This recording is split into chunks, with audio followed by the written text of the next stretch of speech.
She is among President Trump's most high-profile black supporters, a reality television star turned government official. Now, Omarosa Manigault Newman is set to leave her role as Director of Communications in the White House Office of Public Liaison, a position in which she was tasked with working on outreach to various constituency groups. On Wednesday, White House Press Secretary Sarah Huckabee Sanders said in a statement that Manigault Newman was resigning to pursue other opportunities effective Jan. 20, 1 year to the date after Trump's inauguration. Throughout last year's campaign, Manigault Newman, who had been a contestant on Trump's reality TV show, The Apprentice, often appeared at rallies alongside the candidate. She held meet and greets between Trump and African-American clergy and helped arrange visits during his run for the presidency in predominantly black inner-city neighborhoods. All of this came as Trump characterized African Americans as living in hell during campaign speeches, while also facing repeated questions about racial discrimination lawsuits related to his New York apartment rental businesses in the 1970s. But Manigault Newman's efforts did not translate to much support. Trump won just 8% of the black vote, while Democrat Hillary Clinton took 88%. Even so, for much of her tenure in the White House, Manigault Newman did tout her efforts to woo African American support for Trump. She served as a liaison of sorts between the White House and leaders of the Congressional Black Caucus. She helped coordinate meetings between Trump and the presidents of historically black colleges and universities.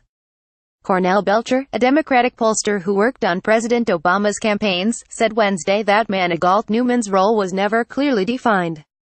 She appeared on Trump's shows, seemed to be loyal, which Trump liked, and was supposedly doing outreach to the African American community, but there was never any strong relationship. Belcher said, "I think almost anyone given the task of any sort of black outreach for a president who has sympathized with neo-Nazis and white supremacists was going to fail." In recent months, Trump has been assailed for saying both sides were to blame for the violence at a white supremacist rally in August in Charlottesville, VA, where a woman was killed. And more recently, Trump has repeatedly targeted black professional athletes on social media, castigating, among others, players who kneeled during the national anthem to protest police brutality. None of this has helped her job, or her supposed outreach to African Americans, Belcher said. And Manigault Newman has had her own battles with other prominent African Americans. Earlier this year, April D. Ryan, Washington bureau chief for American Urban Radio Networks, alleged that Manigault Newman physically intimidated her. Manigault Newman denied the accusation.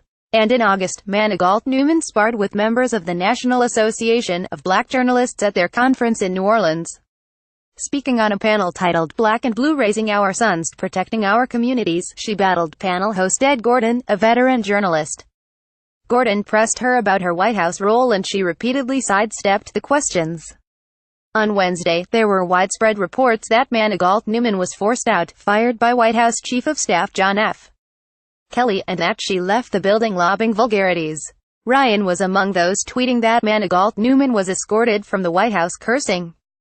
As for public talk of their split, Trump late Wednesday thanked Manigault Newman for her service. She, however, had not posted any messages about her departure. Caption Curtis.lee@lawtimes.com Twitter @CurtisALeo South Alabama Senate loss just made Trump's job a lot harder. President Trump seems keen on picking fights with athletes. Or is it with black athletes? Rod Rosenstein pushes back on Republican criticism of special counsel investigation. Updates 4:20 p.m. This article was updated to note President Trump tweeted about Manigault Newman's departure. This article was originally published at 1:50 p.m. Donald Trump White House Sarah Huckabee Sanders